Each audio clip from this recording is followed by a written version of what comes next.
Mel says, Don, get with it. I think I've met most of you. I'm Don Campbell, a volunteer at the museum here. And on behalf of Neil, the Skyraider pilot, and Rhonda and all the employees and volunteers, we're delighted to have you guys with us today. And welcome to the Tennessee Museum of Aviation. And we like to think it's one of the gyms around as far as museums go. And we're honored today to host this reunion of Army Special Forces guys. These are the guys that went across the fence, got shot at constantly. And we got Skyraider pilots with us today. We got Marine Corps helicopter and back pilots. We got Air Force Covey pilots. All these guys flew in support of the people that went across the fence. And this was during a so-called secret war that nobody was supposed to know about, but a lot of action was going on. Yeah, Cambodia, North Vietnam, all over the place. Before we get any further, we'd like to honor any active duty troops that are with us today. I know we got one. Anybody else here that's on active duty? If you'd please stand up. Yeah. Hey, thank you guys.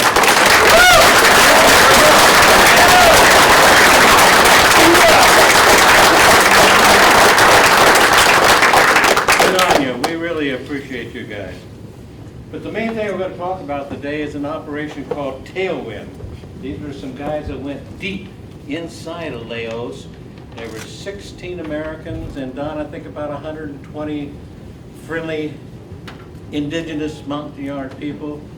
They had 72 hours of constant combat. That means they were getting shot at and being chased all over Laos for 72 hours. Mel Swanson up here, he was the commander of the Skyraider outfit that flew 24/7 in support of these guys. John Meyer Tilt, and if you guys haven't read his books, you should go out as soon as I shut up here and go buy them. Tilt was one of the guys that was on the team and a team leader that went across the fence and was out there doing it. That's one of the books, Across the Fence, and the other one is On the Ground. Two of the best written books I've ever read. Amen. Absolutely great. They were really good. Before we go any further, I'm just getting ready to turn it over to Mel and Tilt and the other guys here. But if you have a cell phone, just put it on vibrate so it doesn't interfere with anybody, and make sure that that's on there. All right. Let's give a big hand for all these guys up here and did a good job.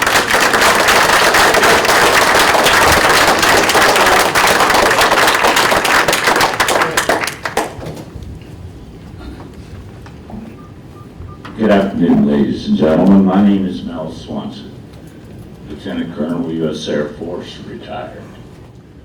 The two gentlemen that are going to be making the presentation this afternoon, number one is Tilt Meyer, who just wrote a very descriptive article on the mission that we flew and the mission that we went on.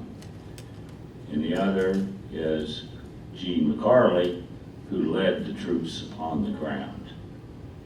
So it's going to be a very interesting afternoon. First of all, I would like for all of the aviators and non-aviators who actually participated in Tailwind to please stand. Please.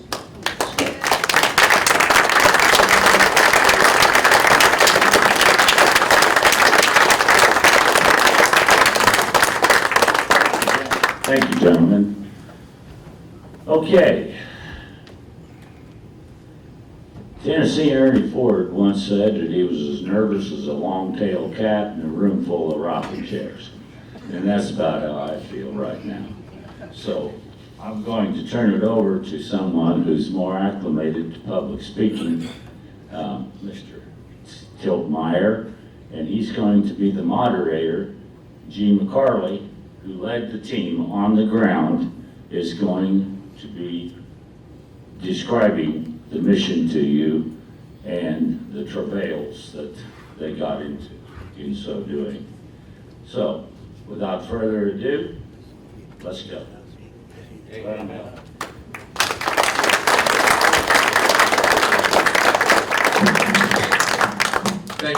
Thank you, Mel, and thank you everyone for the museum. This is like For me, an old ground pounder, this is really quite a special moment. A few years ago through the SOA, Don called, and to make a long story very short, through the Special Operations Association, we learned about SPAD pilots. They're still alive. And, What the hell do you mean, still? well, and in our case, with Special Forces, we ran the missions across the fence. You have it be surrounded, and your bacon would be saved by SPADs, Marine gunships. The Scarface people are people that come to mind right away because they saved our bacon on many occasions. And so I ran recon for 19 months. Cliff Newman's here, Cliff. He ran recon out of CCN. And, you know, we're here today thanks to the courage and the skills of the aviators, all. They would put us in, they'd take us out. The SPADs would come with their gun runs. And my very last mission, the gun run was so close that when the pilot came in, the SPAD pilot came in for the gun run, he turned a little bit. He wanted to make sure where our team was. I could tell you he was smoking a Philly cheroot. That's how close he was. There was some discussion about, it may have been Tom Stump. Tom, you're here, right? Where's Tom? Stand up, Tom. No. That's probably a menthol cheroot. So, and you know, in my very first gun run with the SPAD, we had been in contact for over 2 hours. We had killed so many enemy that they were beginning to stack the dead soldiers up because we were on top of the hill and they were stacking up the dead North Vietnamese communists. So they wanted to get higher so they could shoot down at us. The SPADs arrived, and the first gun run, he said, "Y'all put your head down now, it's crispy critter time." Now, for you all not familiar with napalm, that's the reference to napalm. I Put our heads love down. napalm. Yes, and so thanks to those gun runs we made. Today, we're talking about Operation Tailwind. And that was one of the most outstanding missions in our history of SOG. SOG was an 8-year secret war from 64 to 72. And we had an area of operations. If you think about Vietnam, would be like California, long, and to the west would be Laos, and then you had Cambodia, further south to the west of Vietnam. We went across the fence. Our government, in all his brilliance, had signed a treaty saying we America would not have combat troops in Cambodia, Laos, or North Vietnam, naturally. And the North Vietnamese communists, of course, they signed all those accords and completely ignored them. So they would mass, by the time I got to Vietnam in '68, they were massing 40 to 50,000 troops in Laos. Cambodia would have anywhere from 50 to 100,000. They come across the border like they did in the Tet Offensive, and then they would go back. Well, our job in the secret war was to go monitor what they were doing. It turned out to be the deadliest part of the war. The casualty rate was over 100%, meaning some people got wounded like Cliff. We get more than one Purple Heart, but they kept going back because that's what the mission was. And whenever we got in trouble, we called the SPADs. Now, the area of operation extended so far, I forget what the actual length was. The thing that's exceptional about Tailwind is that beyond that, 20 more clicks beyond, or kilometers, beyond the normal area of operations for prairie fire in Laos was this mission. The CIA was in the Boldby plains. They were in trouble, and this is a period of time, September 1970. Cambodia had fallen, Sinook was gone, and North Vietnam wanted to get more people south. Part of their not being present in Southeast Asia in countries that are, quote, neutral. So who did the CIA call? They called SOG. And who did SOG call? Called Captain McCarley. B Company, specifically, 16 men. And they said, we want you to go out and divert attention, raise hell in this AO would be east of the CIA operation. But their whole movement that they had was in jeopardy, and they turned to SOG and to Captain McCarley and his troops from B Company. It was unique in that it was so far as I know, Cliff, please correct me anytime here, It was the only operation that extended beyond the Prairie Fire area of operations. And with that, because Gene had experienced what they call SLAM operations, where the team, a hatchet force, which would be 100+ men, would go in and just raise hell in one area. And then the North Vietnamese would adapt and come back, and there would be dire consequences for the men that were on the ground locked in one position. Gene said, we're going to do this different. We're going to go in, raise hell, and keep moving. We're not going to stay static. We're not going to get anchored for one night. We're going to continue to move forward every day, every hour, no matter how many casualties.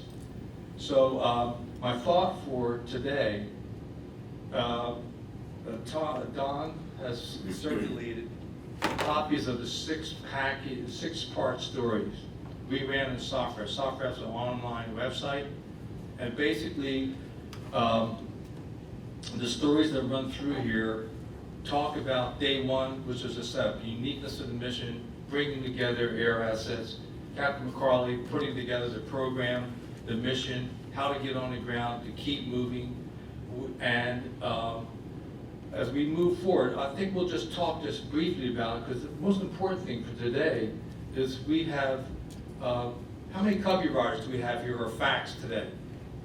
Raise your hands. You gentlemen we haven't talked to and included in the story. So what we like to do is, I could just talk about each chapter just very briefly, and then go into things that we missed in the story, because there's other stories that haven't been told yet. And between Gene and others here, I would just be more of a moderator, like bringing people together, hear more from the people we haven't heard from before, and then also set the framework for perhaps a couple of follow-ups at some point of some sort of history keeping on this. How, we're not sure yet, but we're here today to move forward, as Gene did throughout 4 days on the ground during Operation Tailwind. And the day one package. Okay. And then I'm going to turn the mic over to Gene. Again, if you could just hold questions until Gene has spoken, and then we can start off with that format. I think that back in the fourth, with good questions and comments from the people we haven't heard from before, are the highlight of why we're here, as well as just saying hi, get to meet people. Because in my case, I never met this SPAD pilot until Don and his team came out to Las Vegas 3 years ago. Don, the first time? Yes, sir. And for me personally, you just want to get on your knees and say thank you, Air Force. Thanks for the best Air Force in the world, because not many of us would be alive today without that Air Force. So with that, turn it over to Captain McCarley, and Gene, you're going to talk about it, lead us into it, and then we'll take it from there. We'd like to keep moving in its own way. I can hint to you here. That's all right. If you can't hear Sit me, down, Gene. here.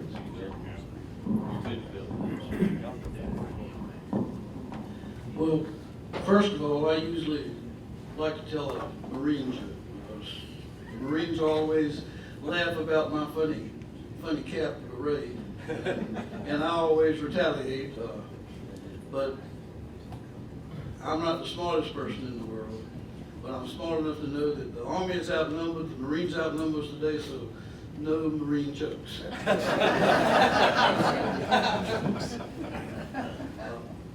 One thing about Operation Tailwind, it was unique because it was a multi-service operation. It involved the Army, the Air Force, and the Marines, and that was something that, well, it was new. And the reason being, the Army or the Air Force did not have the aircraft capable of carrying the number of troops the distance that we had to go into Laos, because we went 60 kilometers, which was about 40 farther than our area of operations. So we called on the Marines, and they had the CH-53s, which were the only ships capable of going that far with any station time left, and also carrying the load that they were going to have to carry. The only thing I can say, they did a beautiful job. But I received the warning on September the 3rd that there was a different type operation that was gonna come down, and on the 4th, I received the actual details on the operation that we were going deep into Laos, and the reason being, we were gonna be the bait, trying to decoy the North Vietnamese troops off of the Bovins plateau, who were just kicking butts out of a CIA operation. They had about 5,000 Laotian troops up there trying to hold the airfield, and the NVA was almost overrunning them. So our job was to create a diversion to bring them down around us. I got my squad leaders, platoon leaders together, and told them what little bit I knew about the mission, and it wasn't much, because since that was virgin territory to us, we really didn't have any hard intelligence about it. We knew there were a lot of troops, there was a lot of material, a lot of caches and storage depots in the area. Other than we just knew they were there, but we didn't know where or how much and to what we were going to encounter. So I instructed my men to go as light as they could on their food, and really unnecessary items, and go heavy on ammunition and C4, which was demolition. I had each one of my troops, 120 of us, everybody carried carried a bar of C4, and then the demo men carried what they normally carry on an operation. We were going in real heavy.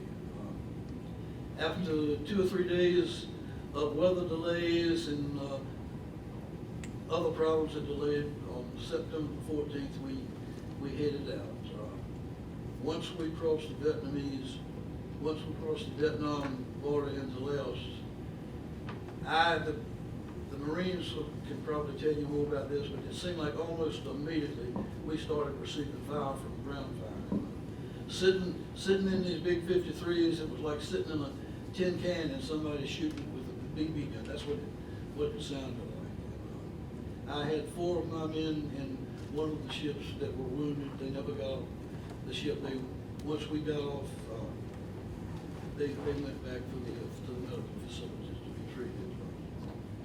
But we received I think all the ships took hits en route, but to the best that I can remember, because I had a whole lot of other things on my mind. I wasn't really aware of it, but right around the insert LZ, I don't remember taking any fire. And once we got on the ground, it was quiet, like being on a tomb.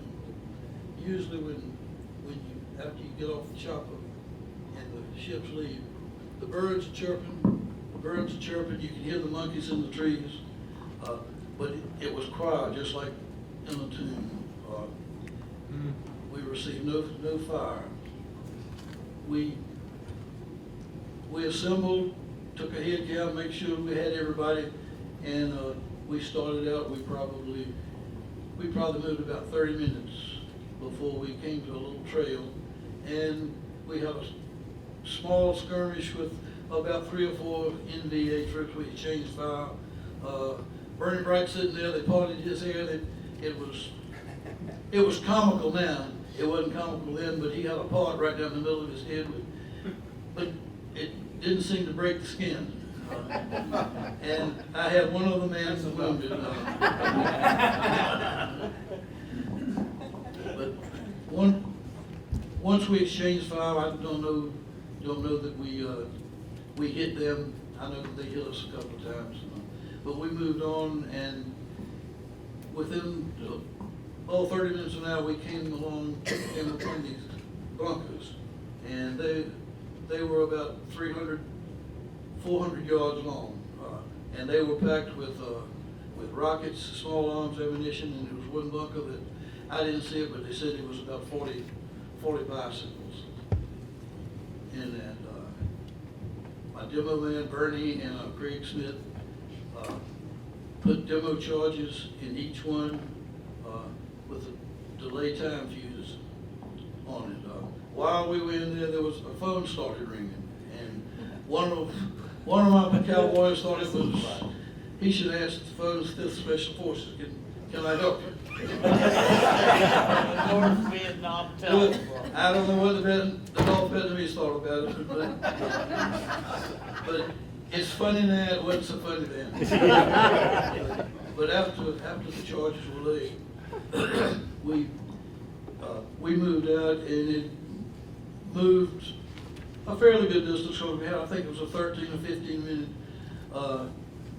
delay on the fuses, and they went off, and it was a terrible explosion. They just shook the ground, and the ammunition, this depot cooked off about for the next 12 or 14 hours.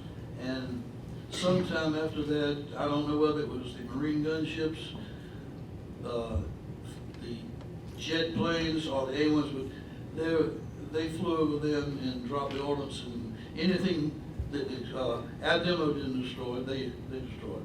We continued moving, and all along the route we would meet resistance. Sometimes it would be just a squad, and then again it might be a multi-company, but we were in constant contact all day and all night. Day 1, day 2, and day 3 were almost all identical with varying degrees of resistance. They would hit us from the rear, they would hit us from the side, they would hit us from the front.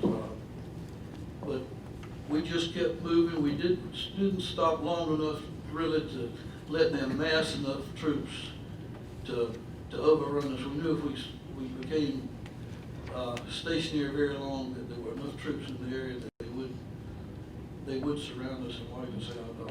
And all along the way, I had the SPADs over us. If we got in trouble and it was more than we could take care of, SPADs would come in and they would drop their arms and pull us out of the hole. And that was their constant mission, and that was what they did for the entire 4 days. Like I said, day 2 was just about like day 1. We were constantly under fire. Sometimes it was just sniper fire. Sometimes it was squad, platoon, or company size plus elements. On the 3rd day, we were exhausted, and we had to stop. We picked the best defensive position we could, and we dug in. Well, immediately after dark, the North Vietnamese surrounded us, and nobody fired a shot all night, but we exchanged grenades, and at a rough count, we knew we threw about 500 or 600 grenades at them, and they threw the like amount of us, and they also fired B-40 rockets into the compound.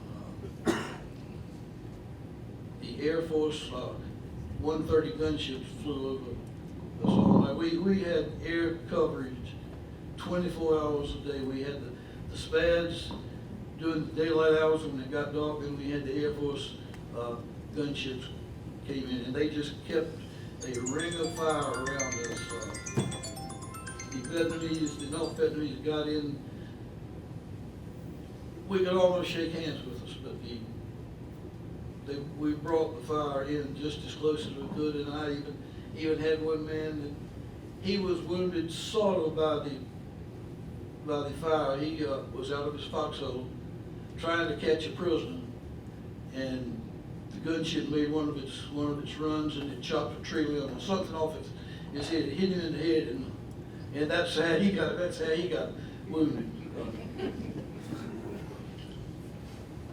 And the morning of the 4th day, we got out and we moved out, and we heard some dogs barking. And it wasn't the type of bark that the trapper dogs that they would use to track us. It was more like pet dogs or something. So we continued on to investigate, and that was when we ran into a battalion-sized base camp or larger, and we deployed and assaulted that. And actually, I don't know what the body count was, but it was about between 50 and 70 NVA that didn't make it out. The rest of them made it out of the camp. while we were going through there looking for contraband materials until one of my squad leaders called and said, "Come up and see this." And one of the hooches, and I think that you'll probably see a picture of it later on, it had a sort of underground bunker under that. And there was maps and documents all over the place. We secured that. It was a whole foot locker, and I just had I took my rucksack and I took everything out with my ammunition and packed the documents in that, and a couple of the other troops did the same. We brought that out, we started moving out, and the Covey rider of the FAC phoned down and said, "We can see them, thousands of them massing, they're getting ready to surround you and overrun you. You're gonna have to get out. If you don't get out today, you're not gonna get out." And shortly after, they came back and told us to put on that gas mask, that they were gonna drop gas on the enemy. Well, the enemy and us got covered by the gas. Fortunately, most of us had the mask. A lot of the mountain yards didn't have theirs, because the mountain yards, if you couldn't shoot it or you couldn't eat it, they'd throw it away. It wasn't worth carrying on an operation. My radio operator, we swapped masks. I'd let him wear mine for a little bit, and then I would wear it. And all it was CS gas, but it did bring tears and distress to us. But it did get us out. The Covey rider guided us to an LZ with the A1s. They were blasting a path for us in front of us and behind us. All along the way, we continuously received fire from actually all directions. We finally made it to an LZ, which a landing zone where there was tall elephant grass. But it was the only thing close by, the only thing we could use. So some of the guys got enrolled in it and just laid in it and laid it down to where the 53s could come in. The first one came in without, it was very light ground fire. We put the wounded on it. We had 4 stretcher cases that had to be carried, and I think I had about 80 total wounded. Most of them, all of us were walking. Every one of the Americans had been wounded at least once, most of them twice, and some of them even 3 times. But we sent the wounded out, seriously wounded. The second ship came in and still received moderate fire, and our second platoon went out. When the third ship started coming in, by then the NBA, they were coming on the LZ with us. I mean, we could actually see them, and we had a perimeter out, and we were holding them off. We got everybody loaded on the chopper, and as we were taking off, the NBA was just swarming all over the LZ shooting at us. How they didn't, or why they didn't throw a grenade in the back of the ship, I don't know, because that would have completely destroyed the ship and killed about 53 people, because I had close to 50 people on that last ship. And lifting off, it seemed like the whole world opened up. Small arms fire and a 51 caliber fire. The ship was hit multiple times, and one of the Marine door gunners was shot through the neck. Went in right under his one ear and came out the other ear. The medic immediately jumped on him and started treating him. Saved the guy's life. I wouldn't have given a nickel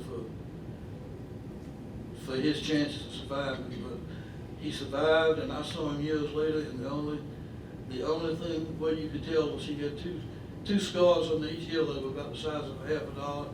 It didn't do anything to his voice or anything in his neck. It was just amazing that he could pass through that area and not do some damage. But I have a good medic, and in early 2017, he will receive the Medal of Honor for his actions. He didn't sleep, eat, or anything but treat wounded the entire operation, and he was wounded 3 times doing the operation. And from day one, he was hobbling because he had received a very bad shrapnel wound to one of his legs.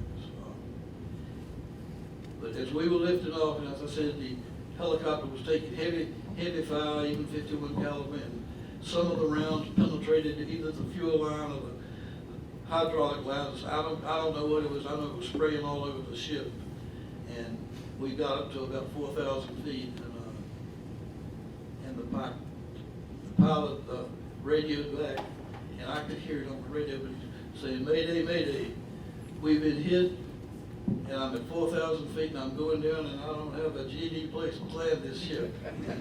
And believe me, that was the truth. People, the ships outside that actually saw us going down, couldn't believe he took that big 53 into the little hole he did, but he took it in, and when he hit, we hit with a bang, and I think everybody got scratches, abrasions, but we lost nobody on the ship. We got them all out. How I got out, I still don't know. I remember going up and hitting the top of the aircraft and feeling my teeth crunch. And the next thing I knew, I was sitting on a rock outside of the aircraft. Gary Rose, the medic, he said, "We've still got people in this." So I went in and I got the rucksack with the intelligence documents in there. And then we started bringing the people out as best we got everybody out. And I don't know the time. It seemed like forever, but it probably wasn't 15 or 20 minutes. The 4th Series 53, the chase ship, came in and picked us up. We were lucky there were no NBA around our crash site because we really weren't in much condition to put up any resistance. Had they been in and tried to assault us, we went back. We flew back to our base camp without further incident. Traded, unloaded, all of the wounded were treated, and for 2 or 3 days, we really caught hell from the high brass because we lost $5 million worth of CH-53s and the gunship and all the other ammunition that had been expended until the intelligence people at Saigon evaluated the intelligence documents we had brought back. Then we could do no wrong. I mean, so it actually pinpointed a battalion that they had no idea was in the area. They thought it was about the battalion was located about 200 miles south of where they actually were. But it contained the maps, documents, a lot of personal letters, payrolls and stuff like that. It gave a whole history of the Ho Chi Minh Trail. That's basically it. It was an exciting operation. We didn't stop. It lasted 4 days without any rest, and it was a good operation. But it was good because it was a multi-operation. We couldn't have done it without the Air Force, all the Marines, and I hope we were as valuable to them as they were to us. The reason I'm sitting here today is thank God for the pilots that really supported us because they pulled our bacon out of the fire. And I can't express how much I really appreciate them, and I think about them an awful lot, and I always will. They'll always be in my heart. After Till finishes, if you've got any questions or any comments, I'll be here. Gene, tell everybody about the phone call you received when you were down in the bunker with the I did. Yeah, that was You already did. Yeah. But that was just some of the crazy things the Special Forces do. But thank you guys.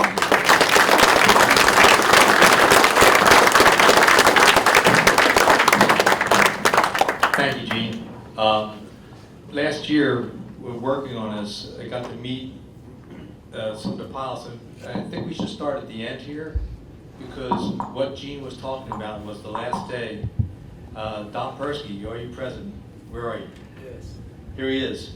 Up at that time, there had been no, as I understand, no NATOPs and no procedures in place for a dimmer, which is, you've seen pictures of the company's, the biggest helicopter, that's the CH-53 Delta model. And so I'm going to turn it over to him for a second, because I just think that that was the first time, and I don't know if they've ever had one since, where the not only is it fully loaded with troops, ammo, intelligence, but as he's pulling out of the LZ, the first engine malfunctions. He had to get over 2 mountains that were granite-faced mountaintops. I think it was after the first one, the first engine goes out. He has enough power to get over the second one. Then the second engine goes out, loaded with troops, which Gene was talking about. So nowhere in aviation history had one of these birds survived a crash, let alone auto-rotate in with a bird full of troops. So I think maybe, if you don't mind, just a little bit about what that moment in time was like, because that was a rare moment, and it's an epitome of us working together. As Gene so well articulated, they're on the ground after 4 days beat. He comes in after the first 2 helicopters leave. This is the last group out. By now the enemy's savvy to what's going on, and when they leave, they got hammered. And even on the beginning of the mission, when Gene just quickly glanced over a point, when they went in, they had 4 casualties. Well, when Cliff and I ran, if we got shot at, and if we took casualties, that mission was over. They continued to go in, got on the ground, and kicked ass and took numbers. But I go back here, because this is one of those more amazing moments. So it'll be okay? If you don't mind. Yeah. What was it like? You come in, you're there, you're hovering, and then you also have some communication problems, because as Gene pointed out, the door gunner was shot in the neck. So Mike Rose, the medic, Gary Mike Rose, who couldn't be here today because of health reasons, he was working on his neck. And what they didn't realize was the microphone on the helmet was open. So while he's experiencing all these difficulties, he can't communicate with anybody, because all he can hear is the door gunner going. I'll turn it over to him.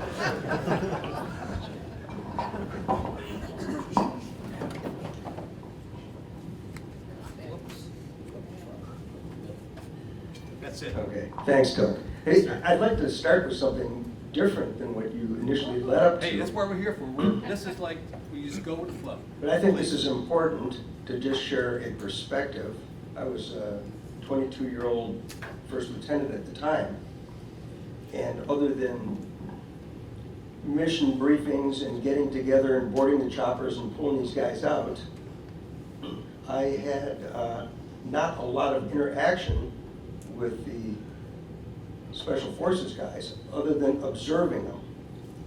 After this, I went on and spent 21 years in the Marine Corps, and I have to say that my observation as a young lieutenant of a not much older company commander dealing with his troops and the Mountangard, and when I would observe the respect he had from them and the way they operated, going through just horrendous life-threatening experiences, I look back at my time and I would say there are very few leaders that I have observed that have done the job that I observed Gene do. And I was very proud of that.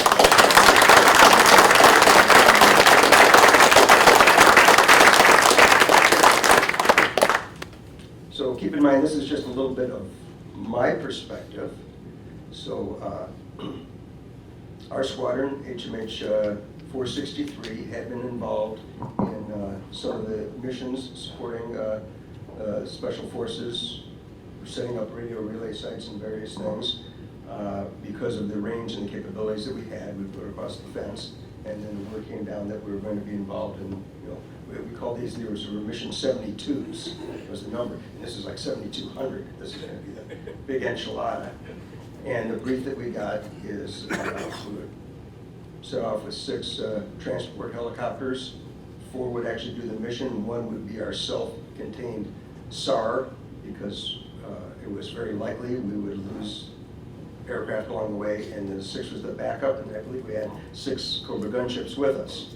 And the brief was we're going to put them into what we expected was a relatively benign area, and we would never see them again. They were going to walk out.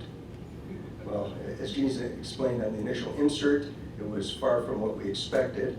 I remember going across the fence and recalling movies that I'd seen as a little kid about the bombers in Germany with the flak going up and getting shot at. Well, ultimately, when we completed the insert, we were pretty much shot up, and I believe we came back to Dock Toe, and Chip Sapola, our maintenance officer, was there with the manuals and blade tape and figuring out, what we could cover up, what we could do to barely limp these planes back to Marble Mountain. And we did, and en route, we learned that, no, they're not gonna walk out, we're gonna come back and get them, and we already have an emergency extraction ready. You guys go back, get some sleep, and we're going back out. And it took us 3.5 days before we finally did get them out. Again, from my perspective, now we had 1 attempted extraction, and I'd like Bill and Mark to talk about that, because they didn't quite make it out. But this is our 2nd attempt, and a couple of things that came into play that were very significant for us. We were given gas masks, and we had never trained with them before. So it doesn't seem like much, but when you have a new piece of equipment and you have communications problems, it was kind of iffy to begin with. And we did this extraction with gas masks, which added another level of stress. And part of that is we had our microphones on hot mic. So it's not that you depress something and talk, you just would talk or breathe or anything, and it was open. And we had the crew of our gunners, crew chief, the pilot, and co-pilot. So after the first attempted extraction, my position, we had 2 sections of helicopters, total of 4. I was the wingman of the first section, and then when we lost one, I was really proud because I was going to be a section leader leading the 2nd section, and we could get these guys out. And that was my perspective. So we went across the fence, and this time we were going to get them out. And I remember Art Bocconi, who was a senior captain, and explained to us young lieutenants that the way Marine helicopters worked is the first one goes in and gets shot up and he crashes, the 2nd one goes in and does the same thing. And by the time you get the 4th one in there, God, you got a platoon, and then you can fight your way out. I remember Art explaining that to us. But there was never this mindset, we don't leave people in a zone. That's just not what we do as helicopter pilots. So as you said, we had room for 1 plane in the zone at a time. Lead went in and took a couple of rounds, not much fired, got the wounded out. By the time Dash 2 went in, he started taking some fire, but it was not a big deal. When we came in on final, and I had my wingman behind me, we started taking heavy fire. So we went into the zone and quickly realized that no one else is going to get in here. We have to get everybody out. And it's really tough when, I guess, as a pilot sitting in a chopper in the zone, you are definitely the shootee. You are not the shooter. You just sit there. You're the target. Yeah, you're the target, and you're waiting, and you're just waiting for that crew chief to let you know we've got the last of them on. In the meantime, we see the rounds going back and forth, and literally the enemy I remember from my training in basic school, you know, when they fire the final flare and the final assault, when everyone's up there and this is what these guys are doing in the zone. And just about the time we're starting to lift off, and I don't know if I can explain this very well for helicopter aerodynamics, but there's a thing called translational lift. So when you're hovering in a helicopter, stationary, it takes a lot more power than when you're actually flying with forward airspeed. And you go through this period, it's a transition, and they call it translational lift, when you transition from the helicopter hovering mode into a forward flight mode. Normally it's about 30, 35 knots. Depends on the wind, the plane, this and that. So it's a critical thing. So if you have power to hover, once you get forward, you got plenty of power. You can have a lot of power to fly, but you may not have enough power to hover. Okay, we barely had enough power to hover. We were fully loaded, 50-some troops, and just about the time we're starting to pick up one of the engines, shit, it went out. So a lot of people will talk about, wow, great piloting skills doing that auto rotation. I look back, it's probably a lot more finesse to get that plane into forward flight just as that engine quit. So it was really touch and go, and I don't know if you saw it in the back, Gene, but our chin bubble was going through the trees. And just barely got through that thing, and we were able to hit the translational lift and got out.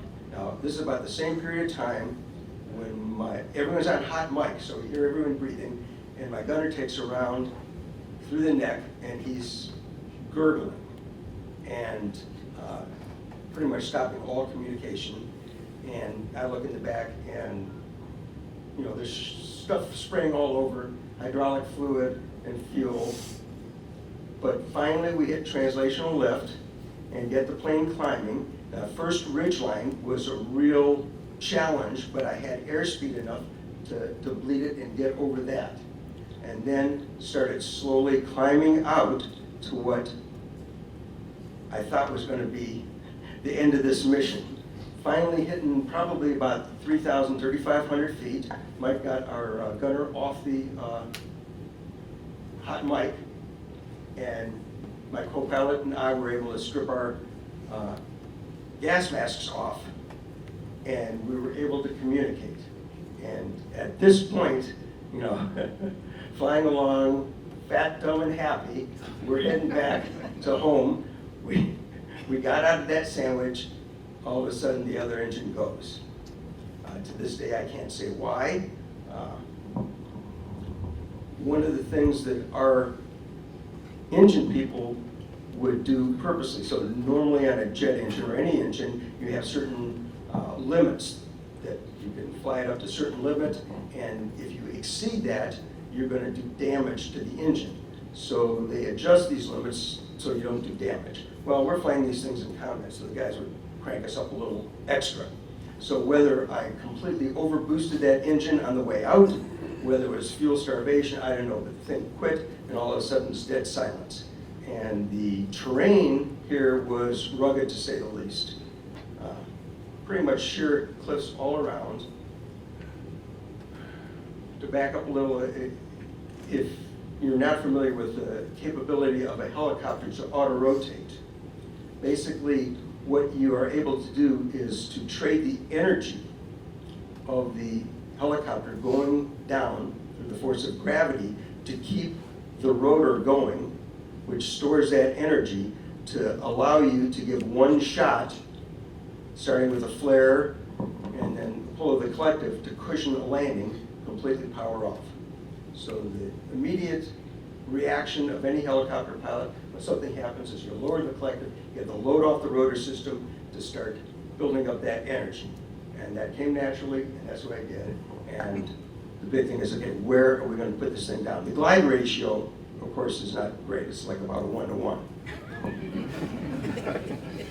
And I do remember trying to be really cool on the radio And we had all that. The Scarface, everyone was around. We're going out, and I see nothing in front of us. And I said, Mayday, Mayday, Mayday.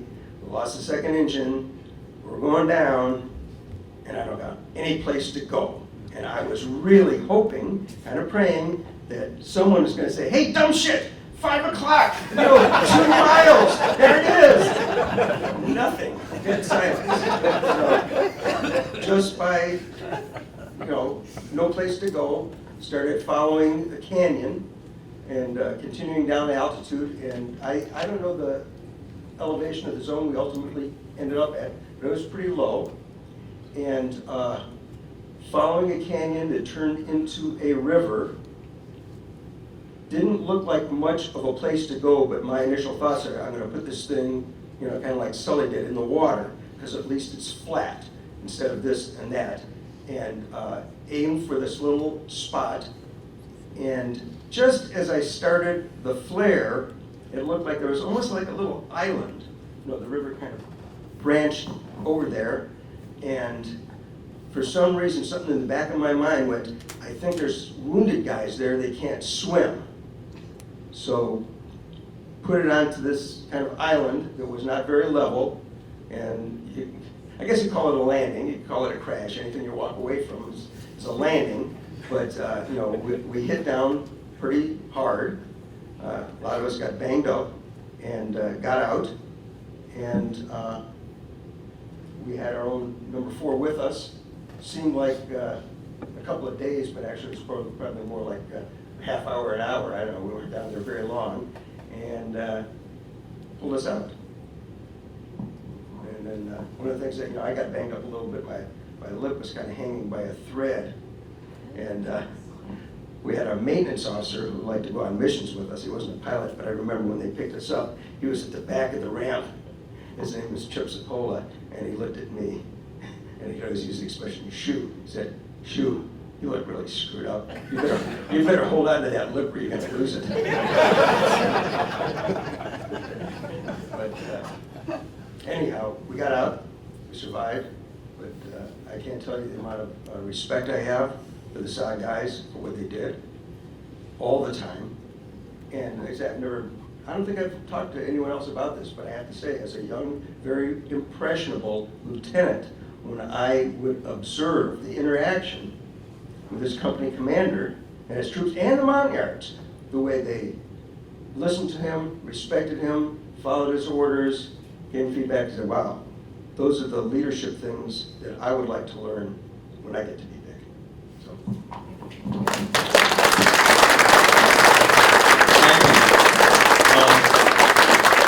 You often hear about during combat there's these most unusual situations, and I think that moments after this, after Gene got thrown out of the helicopter upon impact, Gene experienced one of the most surreal moments in time. Because you think about what they'd been through for 4 days in triple canopy jungle, hand-to-hand, not hand-to-hand, but combat all day, all the gunships, SPADs, everything going on. When Gene kind of came back to consciousness after the crash landing we just talked about, he had one of those surreal moments where we're all thinking about jungle, but he looked around, and Gene, you always explain it better than I do, when you saw I forget who it was, Bright? Morris, they do. You tell better than I do, but this is one of those unique moments, nothing to do with combat, but surreal in nature.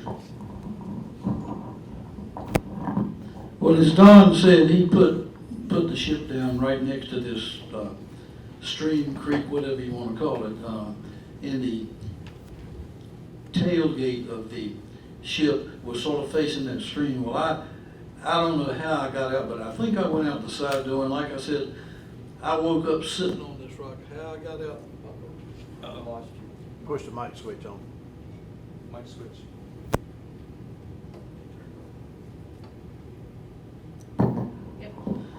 How I got out there, I still don't know to this day, but I woke up,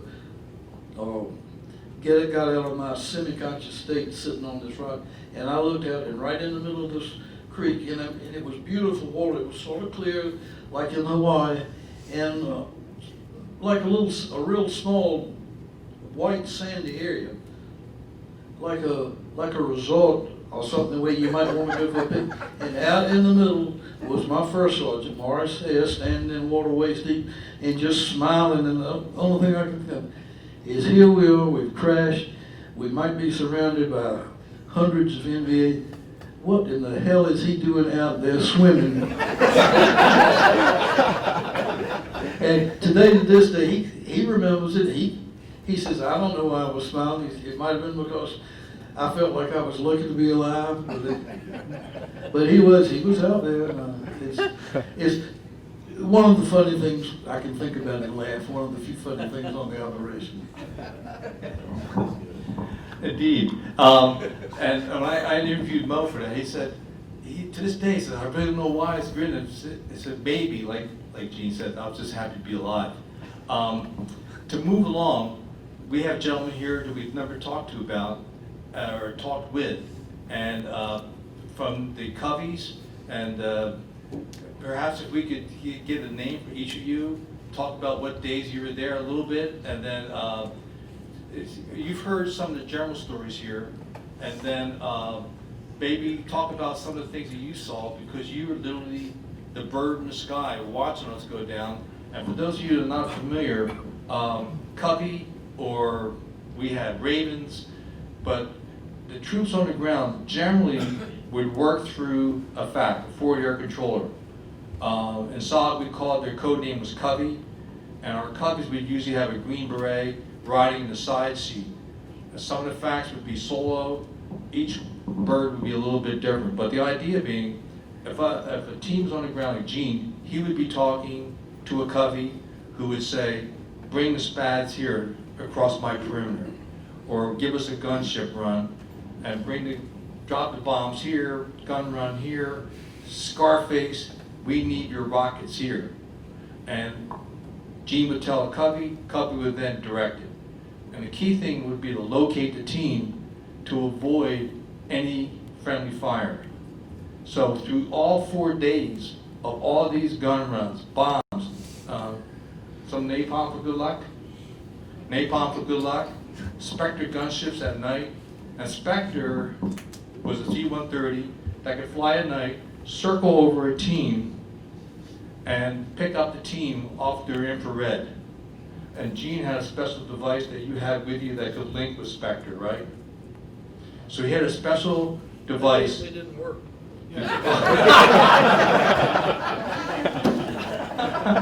Okay, so we would go back to routine. There's ways, like in our case, you could have a strobe light, put the strobe light in an M79 and point it at Spectre. Spectre would lock it in, and then you would say 25 clicks or 25 meters from my position, do a gun run north to south, and move it back.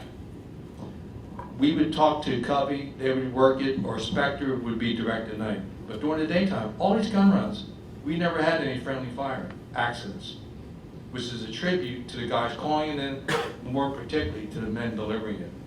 So we've never talked about, I think, gentlemen, if we could just have maybe like a quick 2 or 3 minutes, who you are and what it felt like watching this moment in time. I'll start with you, sir. My name is Larry Smith. I was a Covey FAC flying the OB-10 out of Playcoon. And we did this on a fairly regular basis. We would go up to Khartoum when they were putting a team in, or just about every day. And we'd pick up a guy called the Covey Rider, who was in our back seat. And Tell them what a Covey Rider is. he's actually, all of our Covey Riders were ex-10s from teams that had decided to transition over to that job. And they had all been in the bush before. Some of them had been in there for years, and they were really highly experienced people. And you could tell by listening to them talk to the people on the ground that they were very well respected. And when they said, "This is what you need to do," the guy on the ground said, "Yes, we'll do that." So anyway, we would get the Covey Rider. Sometimes we'd go up to Nakto if the team wasn't ready to go, and we'd sit on the ground until they were ready to go. Then we would go out and check out the LZ, make sure there was nothing suspicious going on out there, as to the best that we could tell.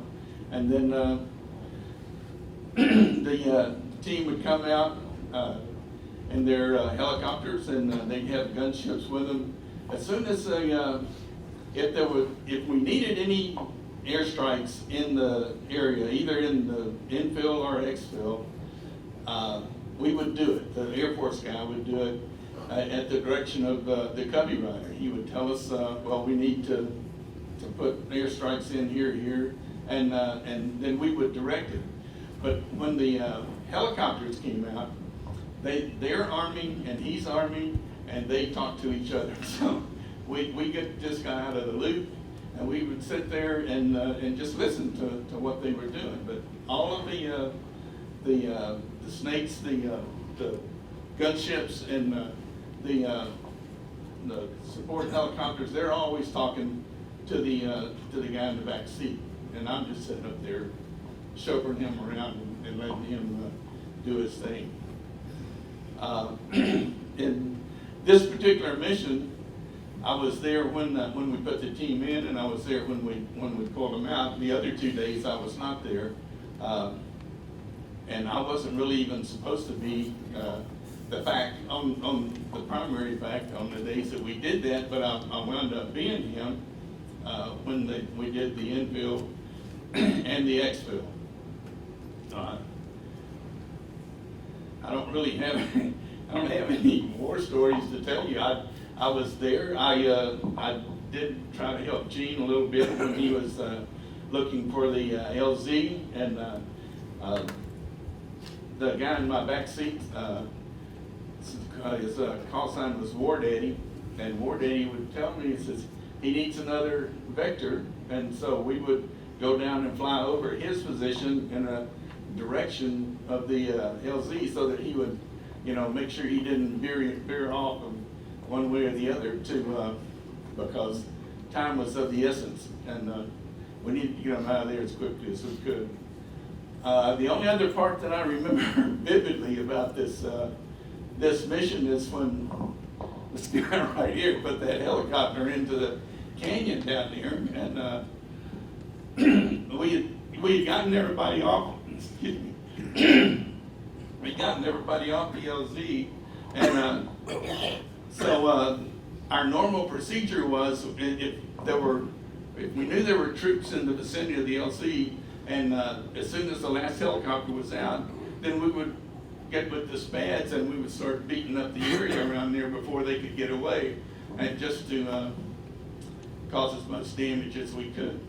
And but on this day, the helicopters were having so much trouble out there. We heard the Mayday call and everything that we decided one of our high-fax, who was not involved in this, flying the O2, he was following the helicopters out there, and he called me back and he said, they lost a helicopter in this valley down there, and they want us to blow the helicopter up because there's sensitive material on it. Did you ever request that?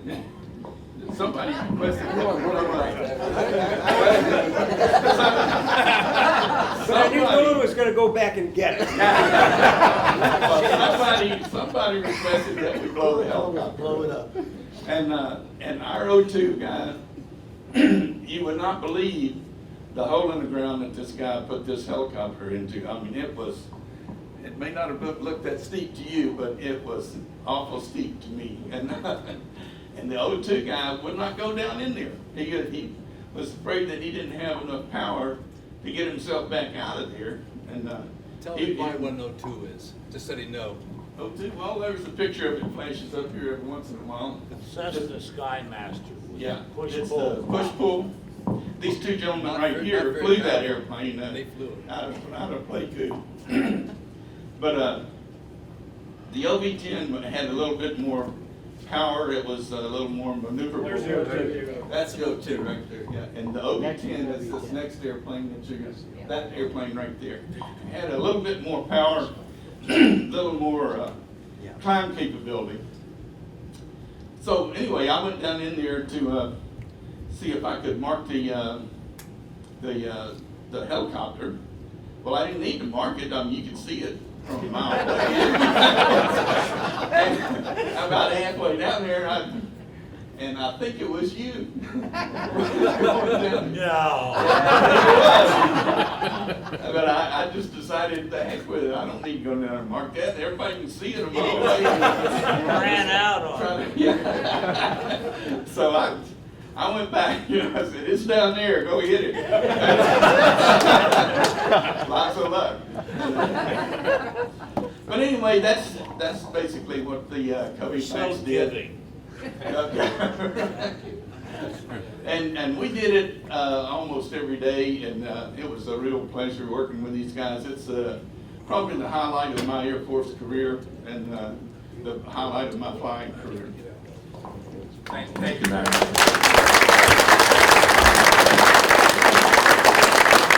Which one of you gentlemen want to come up next? Thank you. Introduce yourself, and you don't have too much cable, so. Watch your step. I'm Paul McCool. I was a Cubby Fac also, and myself and Wes Groves flew the O2, and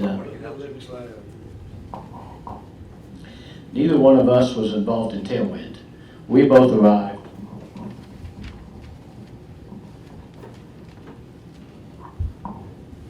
Sorry about that. We- Take your time, take your time. We both arrived in country about the time Tailwind was going on. So we weren't really actively operating the O2 at the time. We were just, learning the ropes.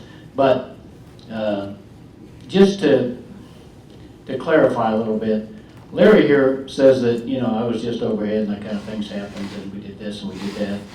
The forward air controller was the conductor of the orchestra or the producer of the movie. We didn't just say, oh, go hit that helicopter. We might have 4 or 5 or 6 or 8 sets of fighters.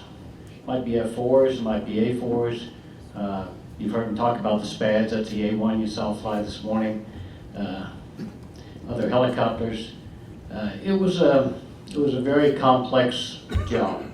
And especially when a team was going in, and I was not involved in Tailwind, but when we put a team in or took a team out or covered a team, it was extremely complex and it took a lot of courage, took a lot of intelligence, took a lot of coordination, ability to fly an airplane because, we get right down there on the ground almost with these troops sometimes, and we took as much fire as anybody. But like these guys on the ground in Tailwind, we had a job to do. We did it because we're American soldiers, and that's what you do. And we did it to the best of our ability. We played our part, and I think when it all came together, it came out successfully, like Tailwind finally did. And I'm proud of being there. I'm proud of these guys, and just to back up what Larry said, those special operations guys, I can't believe what they did sometimes. It was just incredible how courageous they were and the things they did. It's just beyond me. Wes, you have anything you want to say? I don't know anything different than what's already been said. Well, thank you. What I'd like to do, time flies when you're having fun. And this, for me personally, is to be here. I feel like a voyeur, hanging out with all these guys, and talking about their story, which is incredible. We have about 2 minutes, so anybody's not familiar or hasn't seen the pictures, we can kind of scroll through this. This was the first cache. Here's Gene with one of his indigenous troops, and I'm assuming that's before the mission. Here's some of the enemy cache. That's a Car 15 next to the mortar rounds for the RPG. Here's the troops at Khartoum staging prior to leaving. And this is the Montagnards loading up. Again, the SF people were with him. Gene a couple days ago. And this is, but please know, he's a handsome gentleman back then. This is the medic, the indigenous medic, Coke, who worked with this gentleman, Gary Mike Rose. He was the medic who passed up 50 of the indigenous personnel as well as all the Green Berets. I'll talk more about Mike as we get through the pictures. These are a couple of the pictures from the AO itself. The puffs of smoke are ordnance on the ground. Pictures taken from the air crews. I don't know who. This is afterwards. They had a party where the Marine aviators came back to Khartoum. Somebody had a pet snake at Khartoum. I forget his name. And you contact Frank. You know the name of that snake? Big. By the way, is Frank Greco here? Yes. I forgot Frank in the introductions early on. Frank's in the background. He's written an excellent book called Running Recon, and he ran recon out of Khartoum also. But he would know the name of the snake. He knows everything about Khartoum. Why didn't the Spads get invited to the party? They knew what drinkers you were. It's just an oversight. You just assume you guys are busy covering other teams. You never stop at the party, man. Yeah. Nice to cover stuff up. You go to hell for lying the same way you do for stealing. Here is the CH-53 dimmer, Delta model, a couple of our WIAs. This is after the mission. Another scene from the AO. Again, here, I think we got Scarface going up there, Joe? Yeah. And some of the pictures we have from Joe and what happened? Oh, okay, sure, thanks. For our aviators, is this en route or coming back from? Do we know? I think that might have been after the insert going back to Marble Mountain. Going back to Marble Mountain, okay. So after you drop the troops off, you all are heading home? We did. All right, very good. Forward, please, thank you. That's coming into Marble Mountain. The 53's lined up for the break to land. Right, because the CH-53s were in Marble Mountain, Da Nang, and all the other assets came out of Pleiku, and SPADs were in Da Nang. Right? That. Yes, as well as a few that were over in Thailand. We don't talk about that much. Are they here today? Where? Right behind you. Uh-oh, sorry about that. He was the sarin gas period. Oh, okay, we'll talk about that a little bit later. Okay, moving on, please, thanks. Before they launched, the day before they launched, there was a mortar attack at the Dak To, and this was one of the Army Cobras that got blown up during the incoming. And there's always one of those moments where it's kind of, I hope this is not an indicator how this mission is going to go. And it was. And more damage from that. So this is our below SPAD at the AO after a gun run, I presume. He still has some ordnance left, and he'll be back. On the ground, that second or third day, there's Gene in the middle, and I forget a couple other soldiers he's talking to there that are part of his 16-man SF contingent. And again, from the ground, they were clearing it at LZ. Chopped down an LZ there to get it wounded out. Right. And so for day 3, they were going to get the wounded out, and that's why they're clearing the LZ. And when the first dimmer pilot came in on day 3, Bill Birdall, Right here, yeah. you were the pilot of that one, Yes, sir. and I think it's fair to say that when you came in on this day, you took a lot of gunfire on the way in. They were hovering, and the tailgate had been lowered, and Doc Paget, who's not here, he was on the back, and Mike Rose, who was the medic we've seen here, Bill had come to a hover at the LZ. The tailgate had been lowered, and Mike was handing up the first wounded when you got hit. And at that point, you had to take off. Well, the aircraft got hit by a tree and lost some room on the length on the rotors, but you had to get out. The tree attacked the helicopter. Is that the way it went? It was a vicious, yeah. those darn communist trees. That's what you get for not inviting the Spads to the. You talk about a long memory. Damn right. We're gonna buy your beer tonight, don't worry about it. So Bill, anything further on that? Because you went up. I lost. Come on over. It's not gonna reach. It won't reach, but come on around, Bill, if you can, or, because, Just leave over the table like you used to. there's no beer. Try it now. Here you go, Bill. Thank you.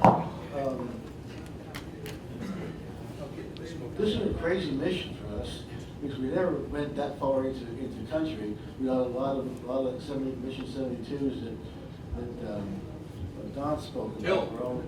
We're all short ones. To take some money, some men, or some money, and some food out to them in the field, and then come back. But this time we got the news about how we do go out there and do more than that this time. And we didn't have much head notice that what this event was going to be. So we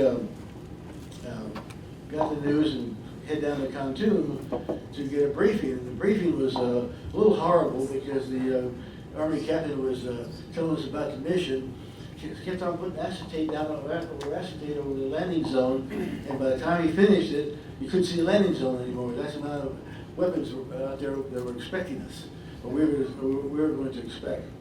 So we got down there, got briefed, and then it was raining that day, so we didn't go out. Next day we went out, and you saw one piece of where the Army Cobra had gotten blasted up, and so we went back home and came back again the next day and inserted them in. And then we went back home to Marble Mountain and waited for the word, what was going to happen. And Gene called a prairie fire. That meant that the world stopped, and we were supposed to go out there and get these guys, period. Thank you. I mean, the entire assets of our military were on call for anybody calling a prairie fire. So we were there. And I was in the flying elite aircraft. I actually was a co-pilot. I've been in country about 3 months. So this is one of my big missions already. So my eyes were about this big. But anyway, I was flying the left seat, and the zone was off to the left, so I took the aircraft and flew it. Came down, was hovering down into the LZ, and what I remember mostly about this thing is like I was going from, everything was cool and light and whatever else, but we ended up,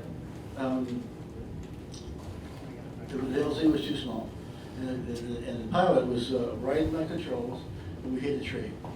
And so we hit the tree and started coming out of the LZ, turned to the east where home was. It was as we were turning, we got hit in the tail section by 2 B-40 rockets, and it hit our hydraulic lines. You cannot fly anything without hydraulics, and especially this aircraft. So I looked back there, and my crew chief was coming forward, and all I could see was red hydraulic fluid pouring down out of the top of the aircraft. So I did what Don did and called, "Mayday, Mayday, I'm going in." And sure enough, I started down, and the aircraft had a bad beat to it already. But I started losing hydraulic fluid, so on short final, my tail started moving to follow the tail rotor, the rotor, which would mean I would go flying like in a circle. And I knew that wasn't going to hurt. That wasn't going to be good. So last second, I did a roll, pointed us forward, and crashed into the ground. I had there's 9 of us in the aircraft at the time. My 5 crew and 4 SOG members. Singalov was with us, and we had 3 medics with us. That was the whole purpose of my going in there to get these guys repaired that the Rose was doing. So we crashed, And first thing we did is, being good Marines and good Special Forces guys, we set up a perimeter to keep the guys away from us. And so we, went out there and started running towards the LZ, set up a time, and the helicopter pilot and myself were doing the same thing. We're trying to mess up all our intel that was in our black boxes and stuff like that. But we had what we call a spy rig that was set up in the search and rescue aircraft. The spy rig was basically a parachute harness without the parachute. We had a carabiner, D-ring, hanging from her chest. So once you got on the ladder, we could hook on, or if somebody had been killed or wounded, we could hook them also and get them out of the LZ. So we took off, and I don't know if we have that picture up there, but we had 9 people hanging from a ladder and flying back to Back one. There it is right there. Yeah, well, yeah, It's a little blurry, but that's a dimmer with him and Doc Pagic and 7 others hanging from the ladder. yeah. The funny thing about it is, one of the medics wanted to get into the aircraft. He didn't want to be hanging on this ladder, so he kept moving in. But our maintenance officer said, "Stay where you are." And then I was weighing about 140 pounds at the time. And I thought I could go down the ladder a little bit and provide a little ballast, because that ladder was really kicking up there. I was getting a little nervous about that. But I finally stopped at 140 pounds. I'm not going to make a difference. So stay put, and then Mark was the one that went in there and was our search and rescue aircraft, and he was losing hydraulic fluid. So he put us down in a big LZ, and we transferred from the ladder to his aircraft and flew back to Khartoum. But that was the only funny thing about it is that we drove through a cloud, a lot of rain in it, and a lot of raindrops, and it stung as we went through it. Anyway, it was fun. Thank you, sir. Yeah, what he's talking about is when you're on the strings, we call them strings. They're usually 100 to 150 foot long pieces of rope in the helicopter, and then the soldiers on the ground hook in. You have a Swiss seat. Later they had more complicated rigs that they used, but we basically had a rope seat with a D-ring, and then at the bottom of the rope there would be another D-ring hook in, and then we would have a D-ring here. They would hook into the rope so you would be stabilized. If you didn't hook it in, the ride would become much more adventuresome. We could bore you with stories about that later. But for now, there's a couple of things I wanted. When I did the interviews for these stories, there was 2 themes that came up from the SPADs and from our Cobra gunships that were at Scarface. And time again, particularly Joe and a few others who said, this tailwind was a big deal, but for us it was just another day in the Prairie Fire AO. And we had the war, and for those of us that participated in the Prairie Fire area of operations, we always felt that ours was a little bit more intense. And the aviators that flew in here, to this day we owe you much, but the quotes during putting these stories together, in particular I called out Tom. You don't live in Bucks County anymore, do you? No. We had, it's a long story. But when I talked to Tom, I said, yeah, that was a big operation. We did good. But it was just another day in the Prairie Fire AO. And during that secret war for 8 years, more than once, the aviators would come to the rescue of the people on the ground. I've talked to Mel here, and we've come to the conclusion that maybe we should take a break, if you all don't mind, and then we'll come back for a Q&A, because we've been talking about this almost an hour and a half already. So in the event anybody may want to go to the restroom, it's in that direction. There's water up front at the counter, and we're pretty much just going along one step at a time, free flow here. Think about your questions, and this mission and the stories focus strictly on the valor. There's another little aspect of it that we'll talk about later, but not now. So if we take a break and we can gather back here 15, 20 minutes at it's 2:22, we can see you here at 2:45. How'll that be? Thanks. And somebody reminded me, there may be a couple of folks who aren't familiar with Vietnam history. And during the Vietnam War, we had Special Forces, just by the numbers, we had 3.2 million Americans that served in Vietnam during the entire war, which included 500,000 sailors that were off the coast. Out of that 3.2 million, there were 20,000 Green Berets over that 8-year period. Majority of them served in the traditional aid camp that were usually often along the border, and the aid camp duty was just amazing duty. They worked with the indigenous people. That was the primary mission of Special Forces. Detached from that was under the Military Assistance Command Vietnam. They had the Studies and Observations Group, hence the acronym SOG. It really means Special Operations Group, but because you have snoopy-ass reporters looking around for war stories and things, we hid the entire budget of the Secret War in the Navy budget. They put it under Studies and Observations Group. So along comes some liberal lackey to the left going like, oh, get another good story here. Studies and Observations Group, well, give me the good stuff. And the Secret War went on for 8 years. It wasn't until 1970 that there was some things that appeared in the New York Slime.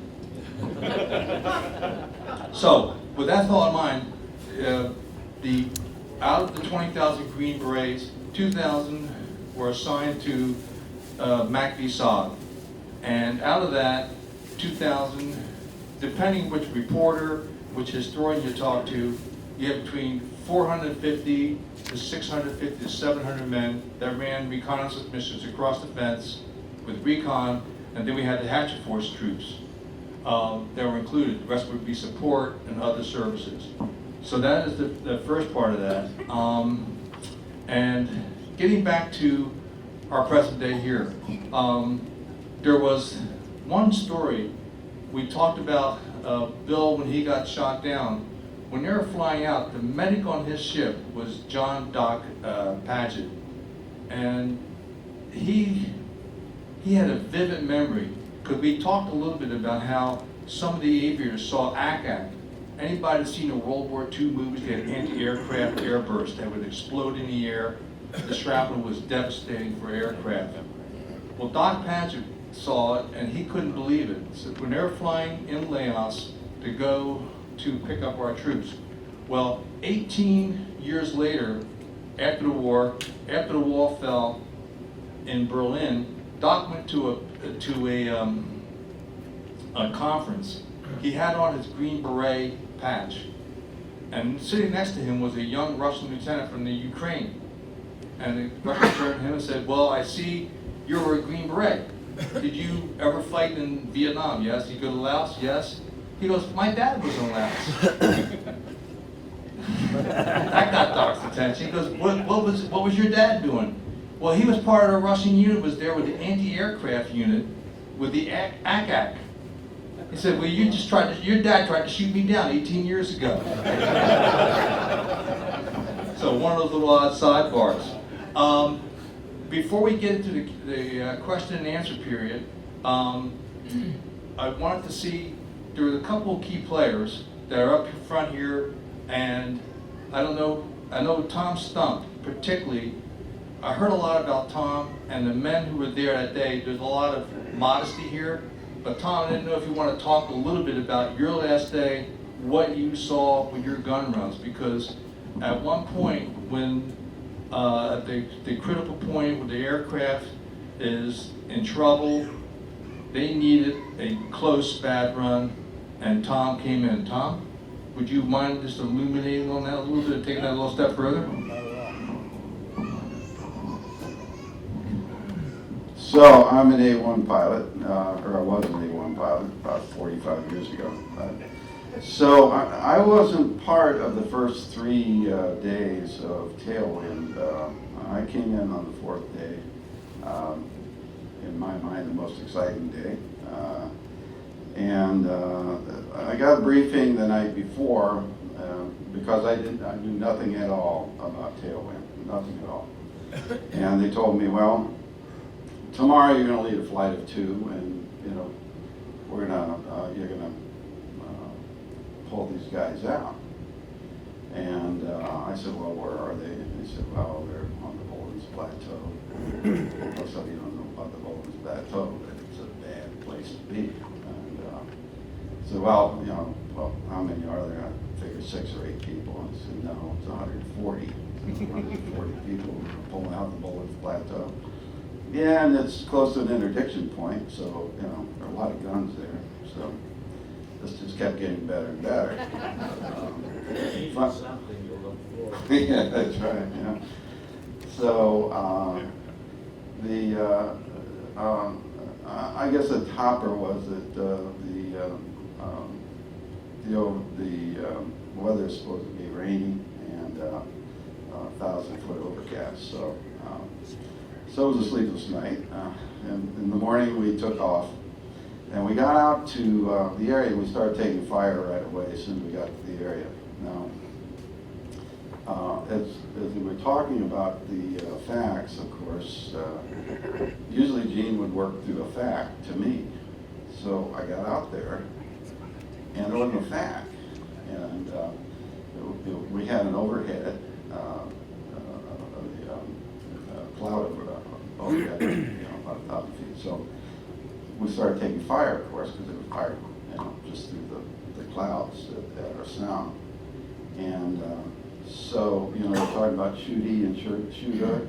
Well, an A1 doesn't like to be the shootee. We had CBU and rockets, and we had 20 millimeter, we had CBU and miniguns. So we should be the shooter, right? Exactly. So, yeah. So we had to make a decision. Either we go down over this overcast and try to find Gene, or we get the hell out of there, because we're just shooting at us, and we can't shoot back. So I called Gene, and fortunately for the team and fortunately for us, he showed us exactly where the team was and exactly where the bad guys were, and we were able to take quite a few of the mortar positions out and give him some separation from the bad guys. I guess we must have made 10 or 15 passes before we left. We ran out of ammunition, had to go back to Da Nang and get another plane to come back for the actual extract.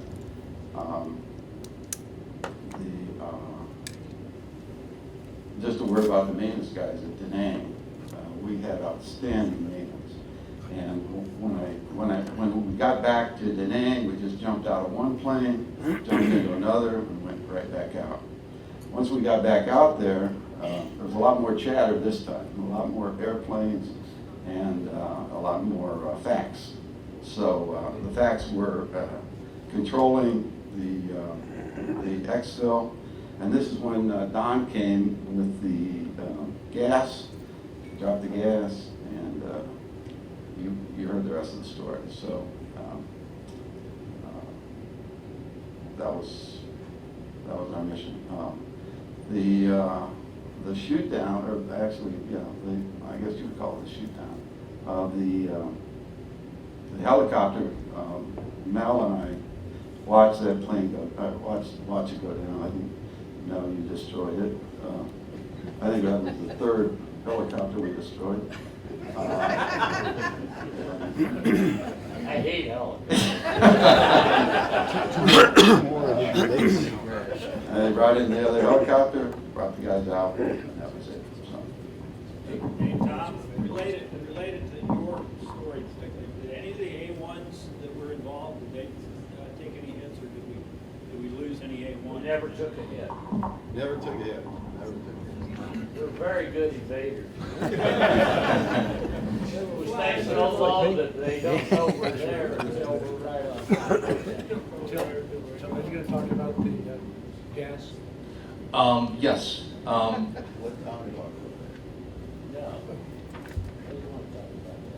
People need to understand. Well, I'd like to move forward a little bit further. On day 4 also, when Tom talks about a lot of facts, that is the facts. And what was interesting, not only did they have ground men who needed coverage, but they also had, by this time, the NVA were bringing in artillery, anti-aircraft, and we had fast movers that were working separately. Joe, did you remember some of that? Or did we have, say again? Explain fast movers. Fast movers were at that time were mostly F-4 Phantom jets. And so, in addition to the SPADs, Scarface with the Cobra gunships, and with our dimmers, and we had fast movers, which were Phantom jets, which when we went through training, they said, when you work with a fast mover, sometimes the ordnance will arrive on your target before you hear the aircraft. Now with a SPAD, when these gentlemen arrived, you knew they were coming. You could hear them winding up. It's just like the World War II movie.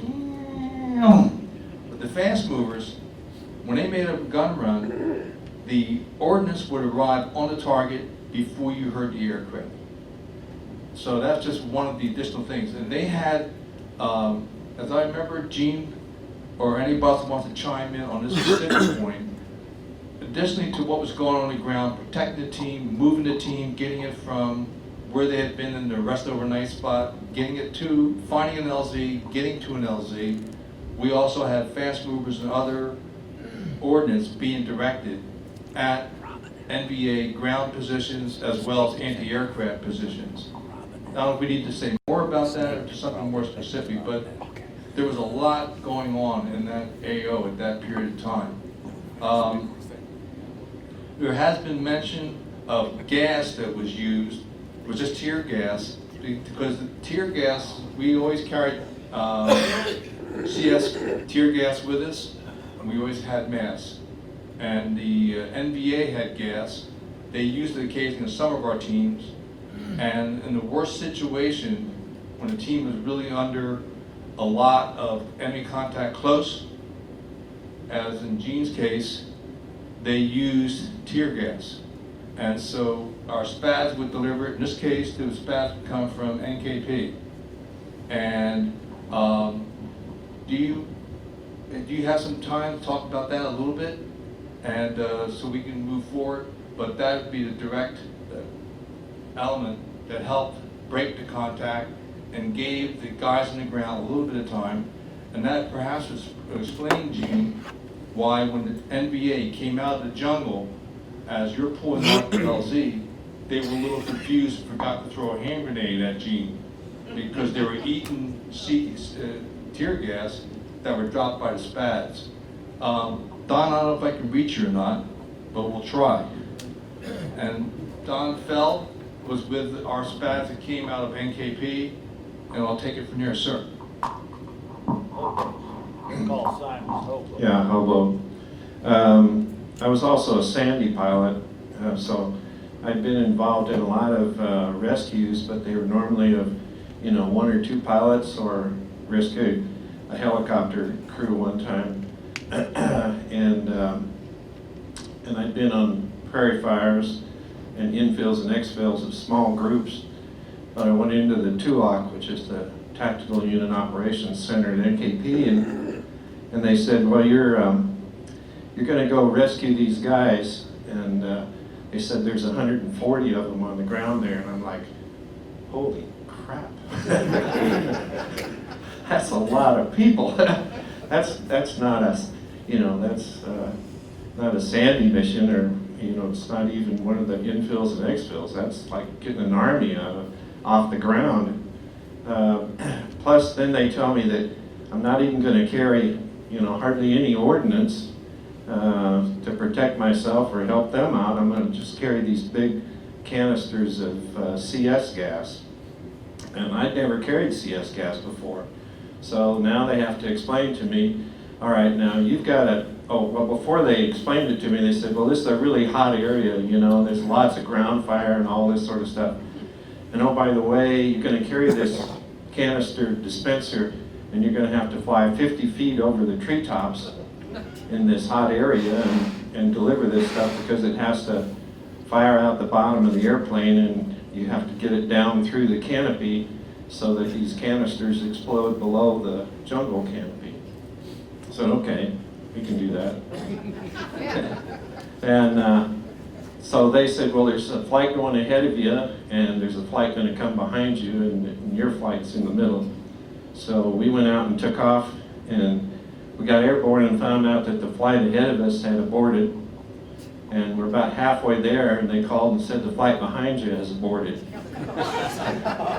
So it ends up with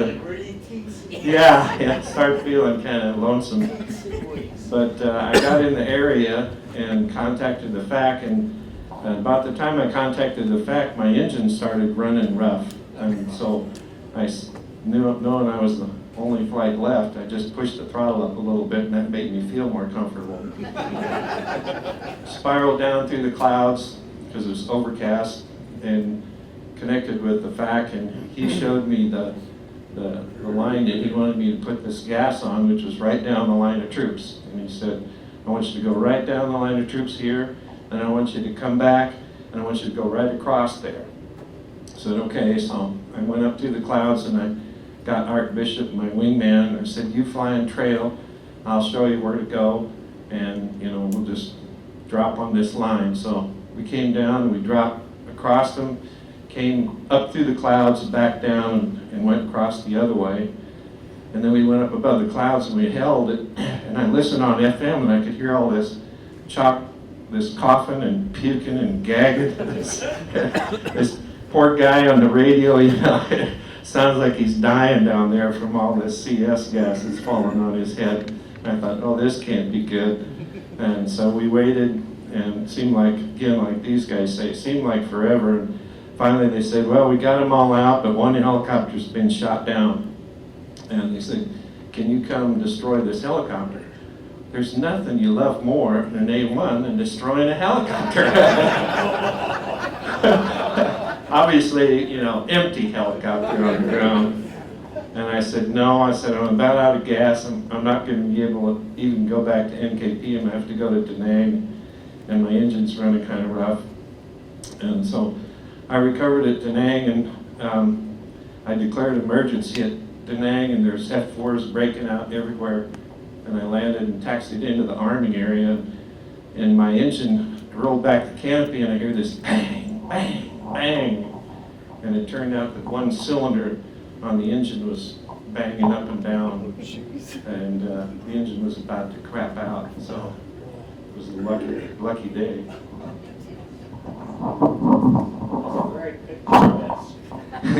A very lucky day, Don. Indeed. And so that was like that. I think, Gene, does that help explain a little bit maybe why the NVA didn't throw a hand grenade at you?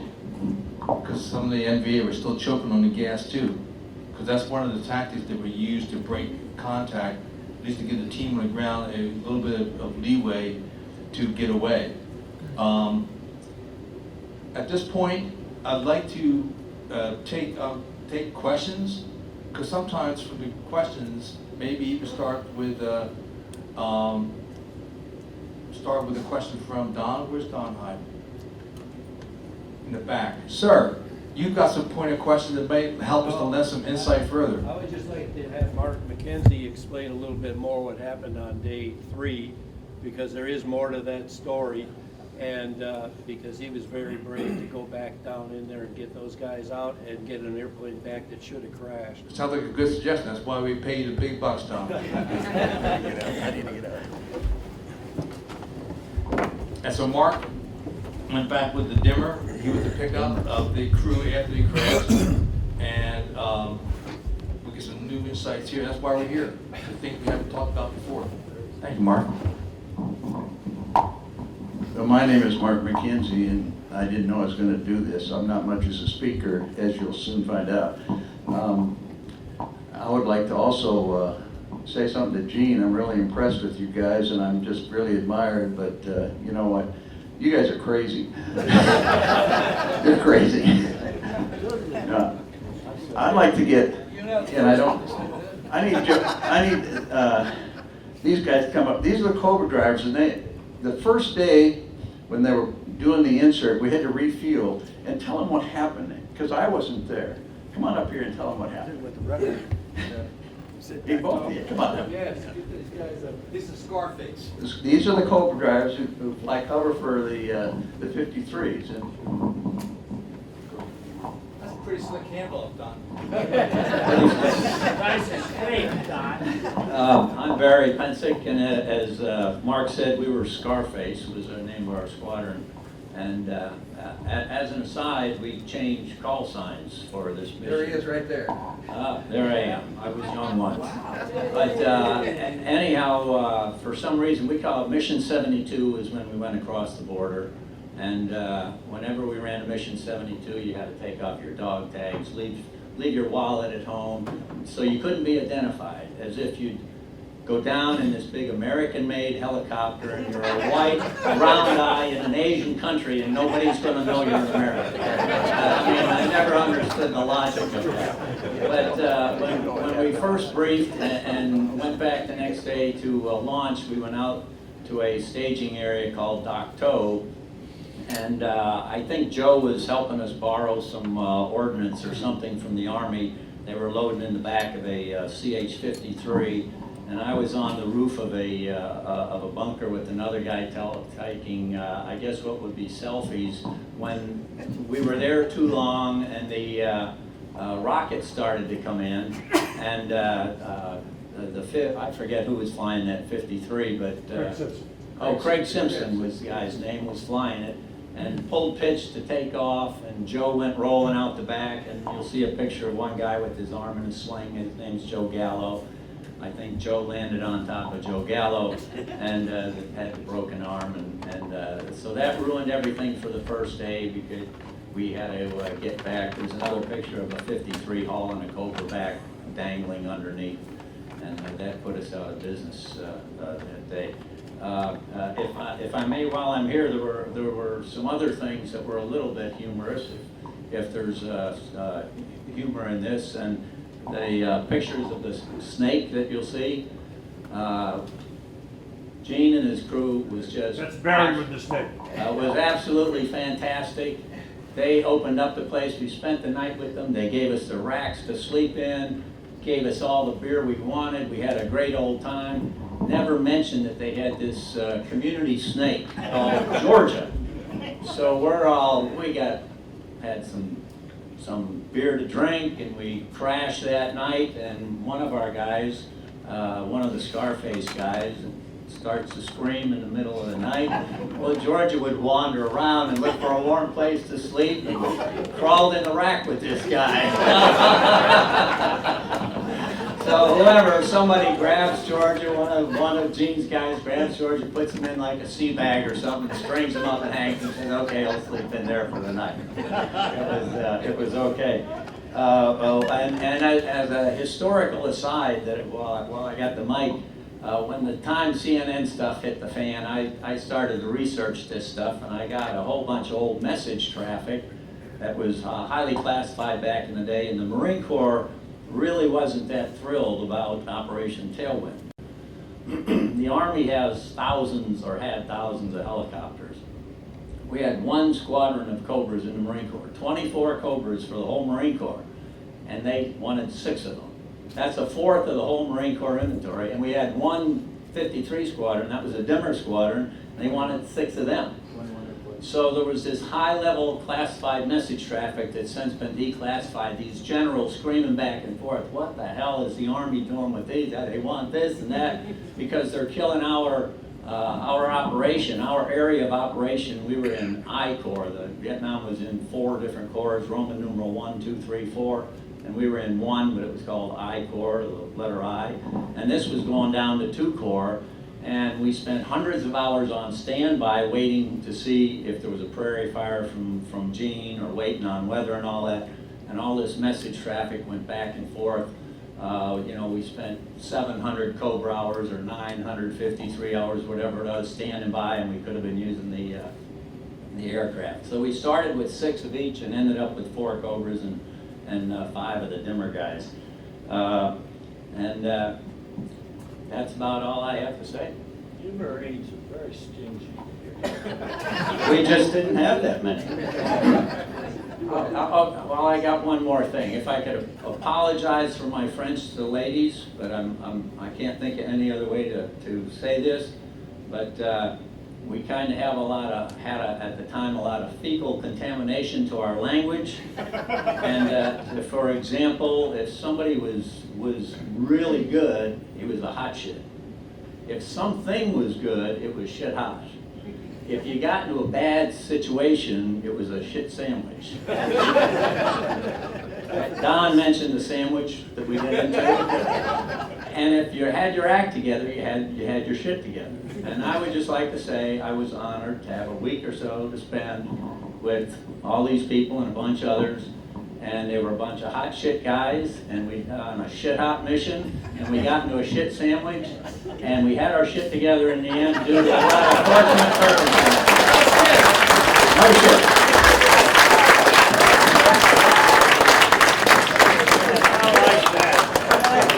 Well, I knew you'd like to hear from you. Can you find the picture? I don't know if you can see it on there where I'm pulling the guys out on the ladder. On the ladder. On the ladder.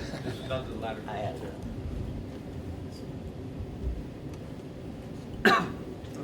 Is this the ladder? There it is, right there. You can just barely see it.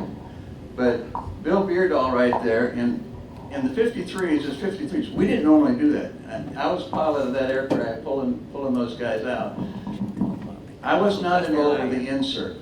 We knew back at Marble Mountain that a lot was going on because we'd hear all these horror stories about what's going on up there.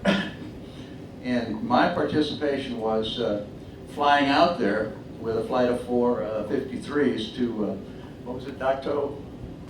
Where my crew chief tells me, we're taking fire. Now, we flew at about 3,000 feet above the ground because that was out of small arms range, and that's standard operating procedure. At least that's what I did. And crew chief says, we're taking fire from 3 o'clock, and I just, what do you want me to do about it? I couldn't leave the flight. We just flew right, kept going. Got to the briefing area and didn't know really what was going on because I hadn't been involved in it at all, but I'd heard the horror stories. And I knew there was going to be a flight of 4 53s with I don't know, what do we have, 4 Cobras flying cover, and somebody else was going to be involved in this. Never worked with those guys before. And I'm sitting in the brief, and they say, okay, Bill Beardall right here and Major Carroll, the XO of the squadron, we're going to be in the first aircraft, 53, going into the zone, and you never want to be the last one in the zone because as you pull guys out, they're not shooting to cover the guys coming in. There's not as many guys on the ground as you pull them out. So you never want to be tail end Charlie, like this guy was. He got shot up. Anyway, Bill goes in, and let me back up a minute. Flying out to pull him out, we're flying out there, and the fact, and I think he's not here for a reason. I tried to find out who that was, but nobody seems to know the fact was. Because we're flying out there. Now, you've heard these gas masks mentioned? These were not aviator gas masks. These were ground gas masks that the ground guys used. We carried them on the side, never used, that's the only time I ever used it. It was plastic, it distorted your view, and it had a hot mic, as you heard Don talk about. So we're flying out there, and the fact says, well, you're going to need to put your gas mask on. So my crew puts the gas mask on, and he says, well, change your plans. You don't need your gas mask. So we took it off. He did that 3 times. Now, and you couldn't see with that, and we never practiced with him. Well, during that evolution, my co-pilot breaks his mic on his regular helmet, okay? So now he can't talk because we weren't using the gas mask. And he had to wear the gas mask. And finally, my gunner, Larry Grove, who's not here, who's done a lot of research that Don knows about in this and helped put this together, he says, well, here, you wear my helmet. So now I can't talk to this gunner because he can't talk to me. And it turned out we did not need the gas mask on that first time to get him out. Well, at the briefing, found out who was number 2, or number 1 and number 2 airplane, and number 3, and then they come, Mackenzie, you'll be number 4. And I thought, great. They only need 3 aircraft to get all these guys out of there. I'll just go and fly in a big circle out here. You're SAR, and we're going to put the SAR gear on your airplane. There's this big ladder stringing out there. I'd never even seen it before. Didn't know how long it was, didn't know what it was made out of. When I got to the airplane, I figured out, what's this thing? They roll up in the back of the aircraft, they roll it off the ramp, and like I said, I had no idea how long it was.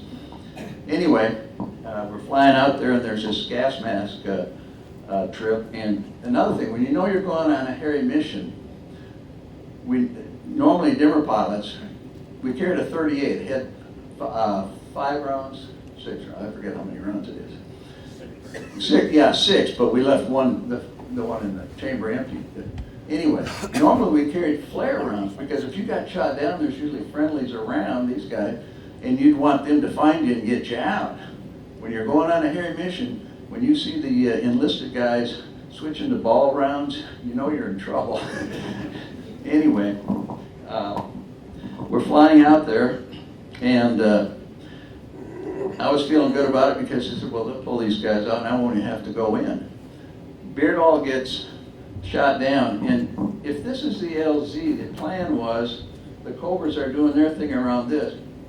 I was supposed to go over here at 3,000 feet, way over here. Well, when you're turning away from the zone, you can't see it and you lose where it is, okay, because we're real high in the air. And we're coming around. Well, Sexton, the Scarface leader who was leading this operation on our side, he said the number 1 aircraft is down in the LZ, and I could hear what was going on, and I knew he was down. And he says, bring in the SAR. And he said, coming down right. I said, I do not have the LZ in sight. So he had these guys roll in and mark it with Willie Peter white phosphorus. That's some of that stuff you saw in there besides the gas. And knew right away the zone was tight to begin with. And Bill, they had blocked the zone. Now I can't get in. So I hovered over the zone, and I told him, well, I guess we got to use that ladder rig there. Hope it works. Well, they roll that thing down, and I remember, Bill didn't say this when he was talking, but he told me afterwards. One of his gunners, we had M60s in each window of the 53. There's 2 windows, and he says strictly defensive weapons, no offense ability there at all. One of his gunners took the gun out when they crashed, and he's looking at the ladder and looking at the gun, and he's going like this. Bill told me this after. He didn't know whether he should take the gun with him or not, but he couldn't hook on with that D-ring if he took the gun. Finally, he throws the gun down and gets on there, and I can distinctly remember saying this to my crew chief, because I couldn't see what's going on back there. You can get I've had I remember the Hippie, the VW buses, the round ones at the top. I've had one of those in the back of that helicopter. It's kind of, people joke about it. When you go out, there's a sign that says, turn left. And there's a big arrow, because if you turn right, you might hit the tail rotor. Okay, that's the way Sikorsky made it. Anyway, I distinctly remember saying to these, my crew chief, I said, make sure you get a good count because I don't want to come back. and apparently he did. I take off out of there, and now my master caution, there's a big master caution light right here that if any other caution lights are going off, they're kind of down here. You might not see them, so this one flashes. Well, that thing started flashing, but we were still flying. And Bill didn't mention this either. The weather was spotty clouds around. And I flew through a rain cloud there at about 120 knots or something like that, and Bill comes back later and says, you ever go through 120, and it really stings when you're flying through those rain clouds. And we had never talked about where we were going to take them to, you know. So I was going to fly back to Dock Toe and just let them get off. Anyway, these lights started flashing, and the crew chief said, we're leaking hydraulic fluid back here, but the 53 always leaked hydraulic fluid back there, but it usually didn't have the lights combined with it. So we, there was a clearing, as you can see, every once in a while in some of those pictures there was a clearing, and I radioed that we're having problems, and one of my hydraulic gauges was reading 0. Now they've got some backups, but it doesn't. What was really what we'd call a super gaggle at that time. All those things going on. So it was a very, very tense, a few seconds. Harry then, the last 53 is coming in. Harry went and made a low pass in his Cobra over the zone to get visual that everybody was out. Nobody was left behind. And so that's one little anecdote that I could add. Everything else has been beautifully stated. Thank you. All right, thank you, sir. Thank you.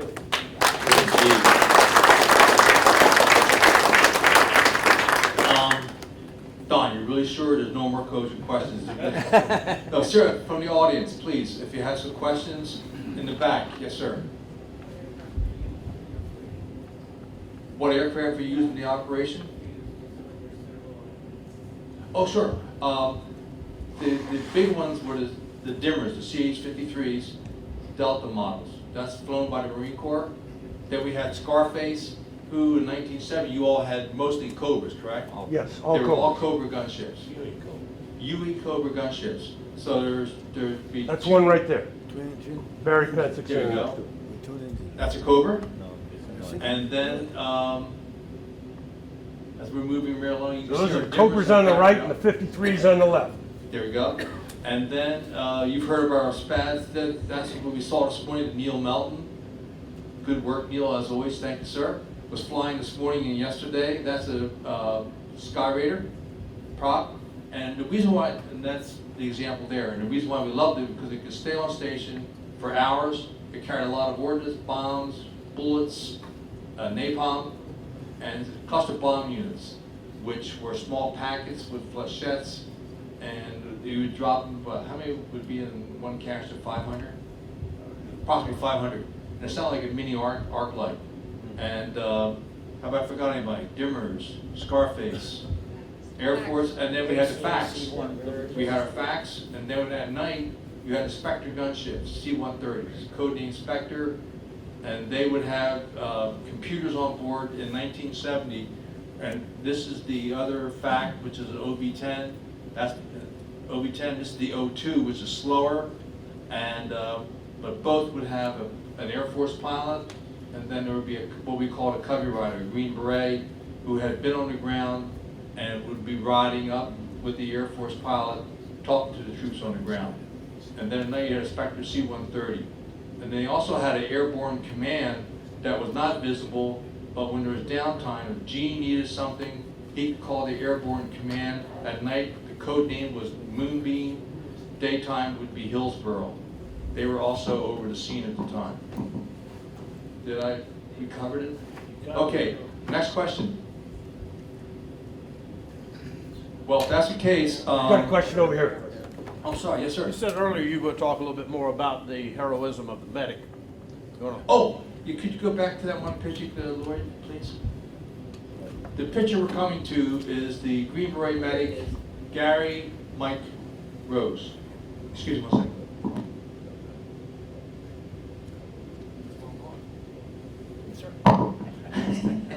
We're on the same grade with you, sir.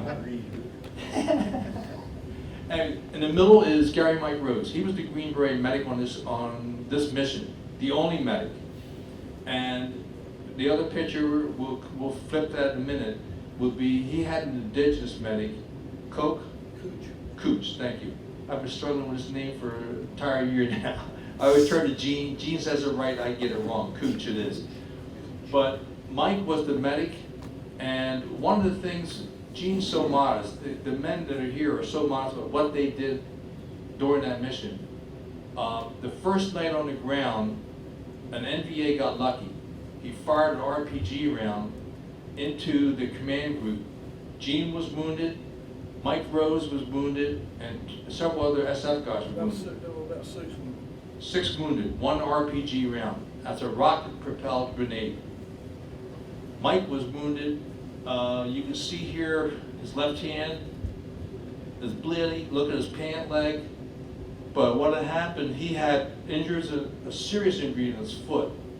And the way Gene described it, if you want to amplify this, if I don't do it justice, well, his boot was blown open.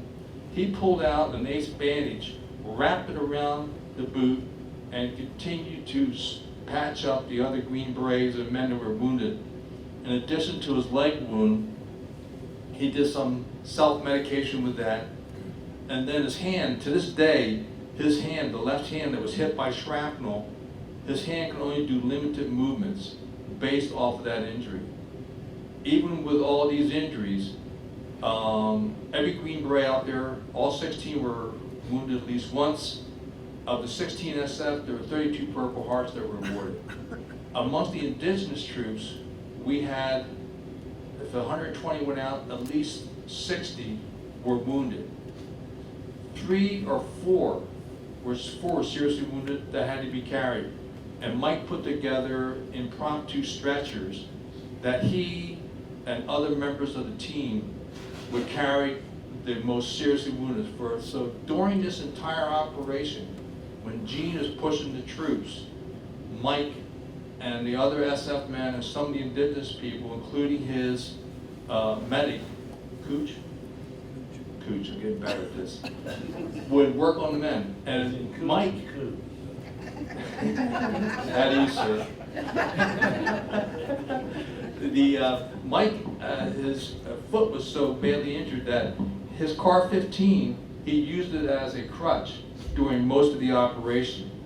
And the only time he actually used the car 15 as a weapon was when Cooch would tell him, we got a situation here, we need your firepower. And so they would open fire when the enemy got too close. There were several instances like that, but the majority of the time, Mike would continue to move using his car 15 as a crutch. During this whole operation, he kept all those men alive. The 4 critically wounded were on the stretchers, and they were the first ones on the first bird out on day 4. They would have been the ones that would have gone out day 3 had Bill not taken that fire and got shot down.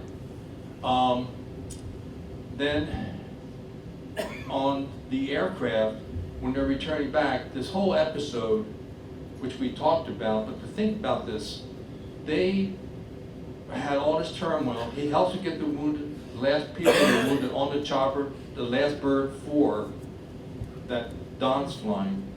They get everybody on. As they're leaving the ground, the door going to get shot in the neck. There's blood, there's other fluids flying around. Mike gets back and patches this guy up.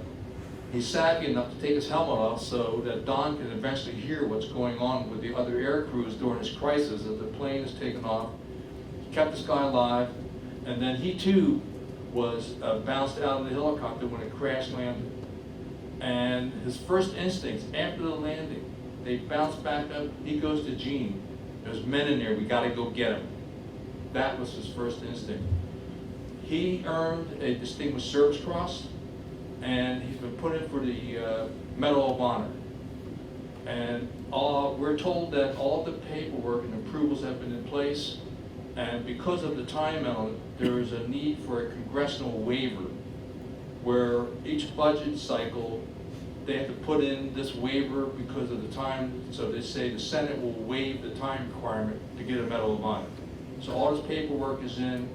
Hopefully by the end of the year or the early part of 2017, Mike will get the Medal of Honor, which we all feel he has earned. So that would be our closing note. And as we close, first and foremost, thank the people at the museum for hosting this.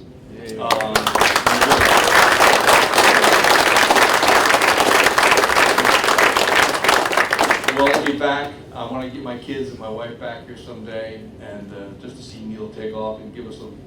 Of course, there's no napalm. I don't know. Neil, we got to work on that. I'm working on that. Okay.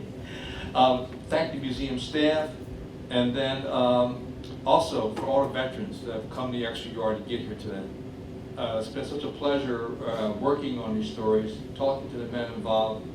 Each one we've had, the guys I've missed, I'm sorry, but we're going to come back and try to do a follow-up of some sort. I'm not quite sure where and when, but I got ideas we're working on for that.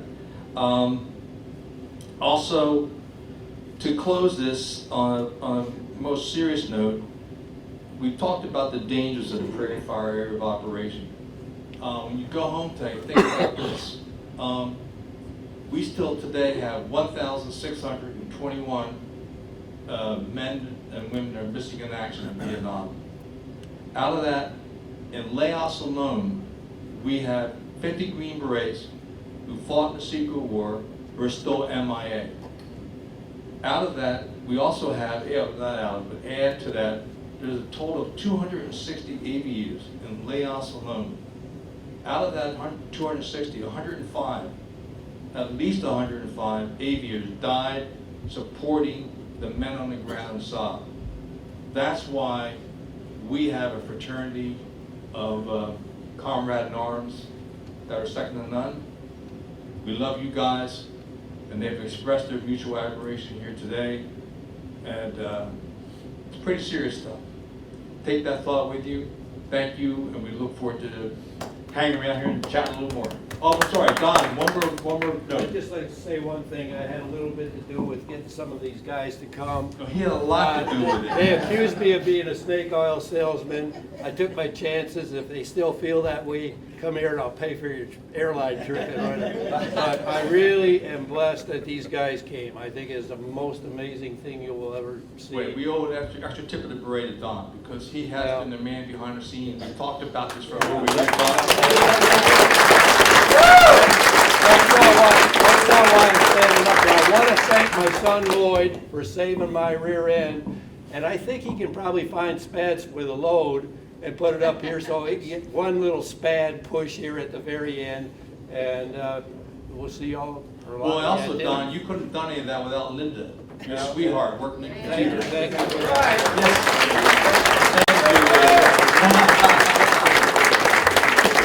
All right.